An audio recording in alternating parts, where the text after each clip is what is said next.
Marko Kovačevič, prvi spomin na Evropsko prvenstvo. Moj prvi spomin na Evropsko prvenstvo je povezan z Birmo. Res. Ravno v času Eura 2000 sem šel na Birmo in morali smo hoditi k maši, ob 7 zvečer se je začelo in to je ravno si bil na klap, ali boš ujel tisto tekmo ali ne. Tako da za Slovenija, Jugoslavija smo kar vsi malo preganjali tam, dajte nam te nalepke, pa da gremo mi čim prej za ekrane domov. In potem tekma?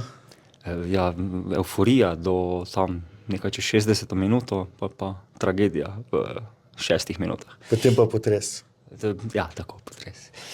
To je podcast o žogi, igriščih, slačilnicah, napadalcih, branilcih, trenerjih, selektorjih in športnih direktorjih. To je Euro Polcajt. Marko, vrnila smo se v to obliko podajanja informacij, v podcast obliko. Ja, nekaj časa nismo govorili na tak način, zdaj pa res prava priložnost, da tudi za bralke in bralce večera, seveda pa za poslušalce ter gledalce in gledalke pripravimo takšen format vsebin, samo zato in predvsem zato, da jih spomnimo, da bomo na Evropskem prvenstvu na licu mesta spremljali predstave slovenske nogometne reprezentance. S kakšnim občutkom odhajaš ti na Evropsko prvenstvo? Vemo, da je to tisto najpogostejše vprašanje med športnimi novinarji.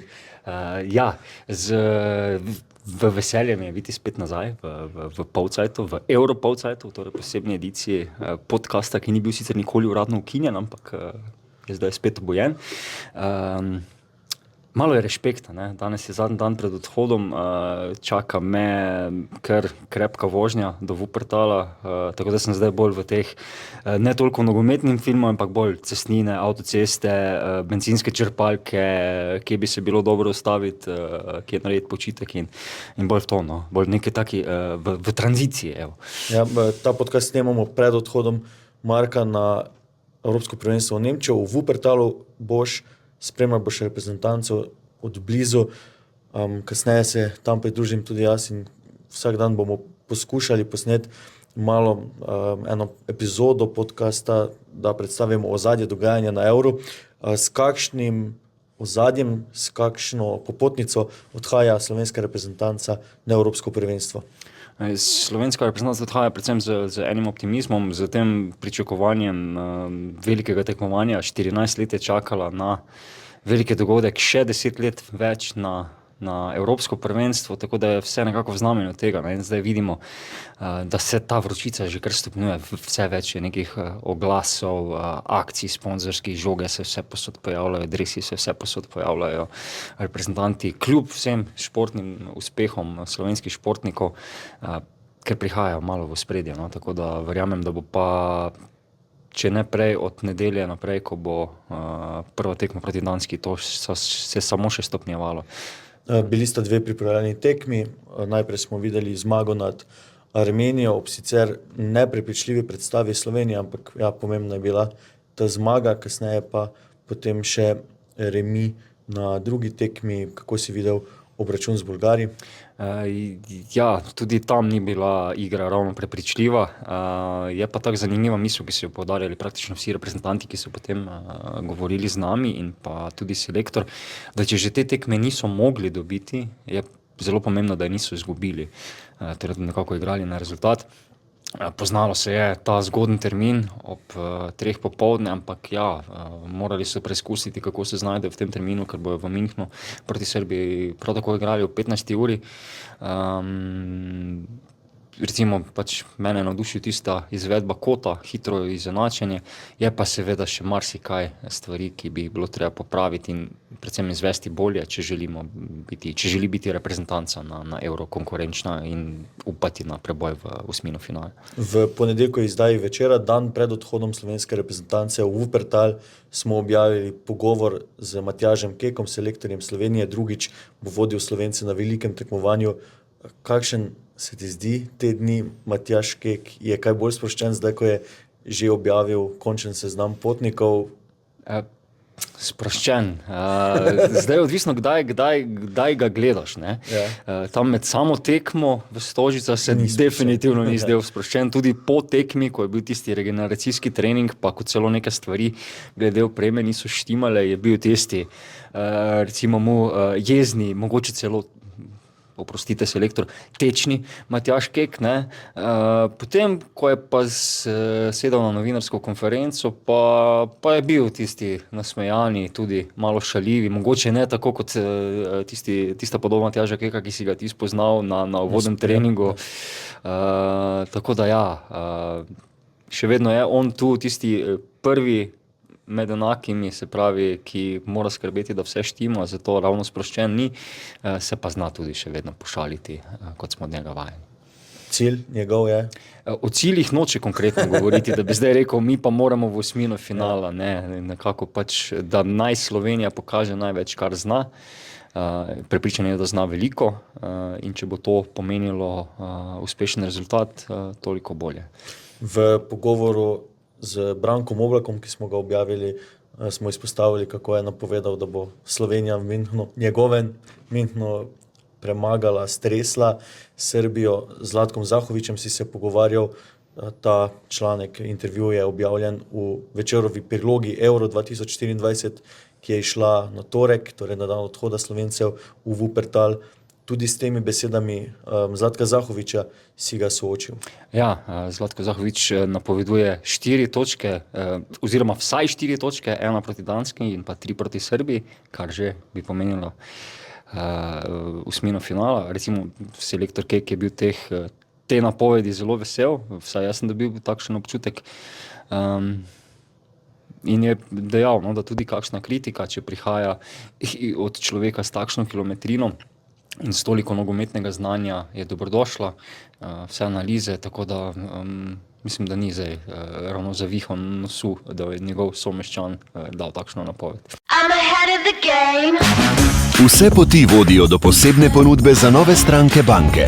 Sklenite paket komplet do konca julija in prejmite 9 mesecev brezplačnega vodenja.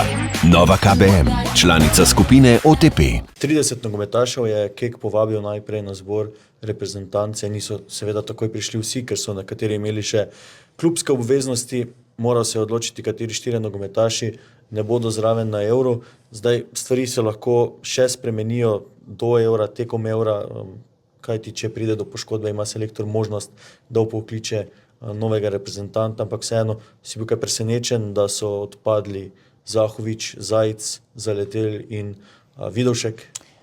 Verjetno bi bila napoved, kdo bo odpadel, zelo podobna že ob tistem, ko je selektor dal širši spisek 30 nogometašev. Vsi ti 4 so nekako tam bili na meji. Mogoče bi pri komu se tehtalo. Tako da ja, nisem bil ravno presenečen, da je izbral ravno te 4 igralce. In na koncu se vidi, da je res izbiral selektor, ne pa recimo tisti drugi mariborski Matjaž v reprezentanci, doktor Vogrin, ker vemo, nekaj reprezentantov vseeno ima težave s poškodbami. Tudi zato je selektor večkrat poudaril, da lahko čaka 2-3 dni, če pa kdo ne bo pripravljen, pa še vedno, kot si omenil, lahko menja do prve tekme, lahko še naredi kakšno rošado. Ampak mislim, da bo zdaj ta spisek kar dokončen, da najbrž pelje v Nemčijo najboljše, kar trenutno premore slovenska reprezentanca. Mogoče je tu en tak najbolj izvsel Miha Zajc, ki je vseeno najbolj izkušen reprezentančno te imel obdobja, ko je bil celo eden od liderjev reprezentance, zdaj pa tudi zaradi sezone najbrž, ki mu ni bila ravno prizanešena s poškodbami, ga ne bo zraven na vrhuncu generacije. Mogoče bodo pa tega najbolj veseli Mariborčani. Šušlja se, da bi lahko preko potencialnega bodočega investitorja Adžuna Ilidžalija, smo se naučili, kako se pravilno izgovarja ime in priimek turškega medijskega magnata, preko Fenerbahče nekako prišel Ljudski vrt, ampak pustimo klubske zadeve nekoliko na strani, čeprav tudi o teh v Večeru zdaj, ko so se vijoličasti zbrali pred novo sezono, seveda vestno poročamo. Številka 1 v prezračevanju. Popuste smo povišali vse do 60%. Največ prezračevanja za vaš denar. iVent. Gremo še k nasprotnikom Slovenije, najprej Danci. Verjetno, kaj dosti o njih ni potrebno govoriti, ker jih dobro poznamo. Slišimo pa lahko, poslušal sem kolege iz podcasta Žoga okrogla, da pa danska javnost ni najbolj zadovoljna, ker nekako ne pride do zamenjave generacije, tam še vedno vztrajajo tisti zvezdniki, starejši nogometaši. Slovence so v prejšnjih kvalifikacijah Danci celo premagali z nekoliko spremenjeno postavo. Kaj ti pričakuješ na tej tekmi? Kakorkoli obrnemo, Danska bo favorit v tej tekmi. Ne nazadnje zaradi kvalifikacij. Slovenija je odigrala zelo dobro tekmo v Ljubljani proti Danski, pa naivno prejela tisti gol za izenačenje, dočim si sam v Kopenhavnu verjetno na par metrov videl, da tam pa je bila neka čisto druga slika, ne? Čeprav je Dancem manjkalo, če se prav spomnim, kar eni 3-4 nosilci igre. Tako je, ampak mislim, da so zdaj potrdili na pripravljalnih tekmah že celo 14 zapored neporaženi na Parknu, tako da Danci doma so povsem drugačna ekipa kot gosteh. Tudi zadnja pripravljalna tekma je pokazala, gladko so jo dobili s 3-1 proti Norveški, čeprav je Haaland, mislim, da je zabil 2 gola, pa je bil en razveljavljen. Tako da Danci so v neki formi, v nekem momentu, imajo zelo kvalitetne igralce. Če pogledamo ta seznam klubov, kjer igrajo Danci, je kar nekaj stopničk više, recimo od vsaj večine slovenskih reprezentantov, če odštejemo Jana Oblaka in pa Benjamina Šeška. Tako da ja, ampak imamo pa tisti en pozitiven signal iz tekme v Ljubljani, da se pa jih vseeno da dobiti na levi nogi, pa mogoče stržiti celo kaj več kot remi. Tako da bomo videli, kaj bo sama tekma pokazala. Jaz ne bi napovedal nekega sprehoda Dancov do 3 točk. Preden nadaljujemo, mislim, več bi mogoče želel v Srbiji povedati na samem prvenstvu. Dodajmo samo še to, da zagotovo Srbija ni več tako močna, kot je mogoče bila pred Katarjem. Kasneje so sledile neka nesoglasja v reprezentanci, tako da morda lahko Slovenija tukaj išče priložnost. O Angležih znova nepotrebno izgubljati preveč besed. Zvezdniška zasedba, ki je tudi zvezdnike že pustila doma in niso vsi zraven, za vse ni mesto na seznamu angleške reprezentance.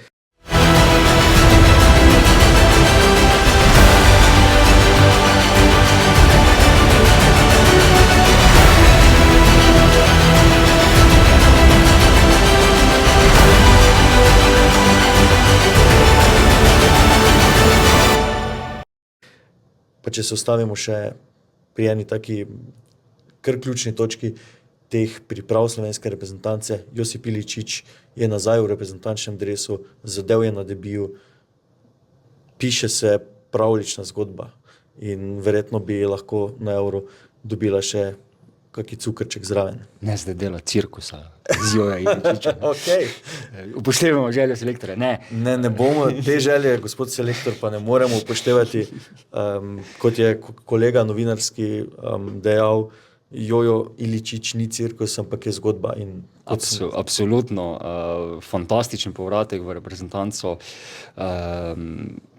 3 minute so bile dovolj, da je res pospravil. Jaz sem prvo mislil, kaj se tam delaš, se bo zapletel, ne? Ampak ja, ne, to je Jojo Iličić, ki se ne zaplete. Tudi na tekmi proti Bolgariji je imel nekaj momentov, tisti en fantastično preigravanje, ne? Ki ga žal potem Žan Karničnik ni znal izkoristiti, ko je žoga prišla do njega, tako da Slovenija ima zdaj na igrišču igralca, ki zna narediti razliko, ki zna potegniti potezo, ki je nobeden ne bo pričakoval. Fino bi bilo, da pač so igralci pričakujejo. Vidi se, da je motiviran, da si želi to prvenstvo, pa tudi, da noče biti tisti glavni frajer na igrišču, ne. Mislim, da ni kaj vihal nosu zaradi tega, ker ni začenjal tekem v prvi enajsterici, ampak da je sprejel to vlogo, ki mi je namenil selektor, torej da ko bo reprezentanca potrebovala nekoga, ki bo naredil razliko, vstopi in naredi svoje delo. Ok, naj bo za ta del Euro polcajta dovolj, seveda pa vse in še več v Večeru in na večer.com. Marko, v Wuppertalu vse od dne, ko bo tam tudi slovenska nogometna reprezentanca, sam se pridružim kasneje. skušal bom ujeti tudi zgodbe navijačev, z nekaterimi se celo odpravljam skupaj na pot v Nemčijo, tako da ja, poslušajte nas, spremljajte nas, berite Večer. Veliko zanimivega branja in vseh ostalih vsebin na večer.com. Sem mislil, da me boš vprašal, kak je pa moj prvi spomin na Euro. Ampak ja, No, evo, si se vprašal sam. zelo kratek, zelo bežno se spomnim. 4 leta sem imel, tako da ja, spomnim se sličic, pa mogoče še kakšen trenutek debate med lokalci. To pa je vse. Ampak rad pa pogledam stare posnetke. Še niti obhajilo nisi šel, kamor jih bil. Ne, sem pa bil krščen. Evo. Mislim, ja, evo, se vidimo na Euro.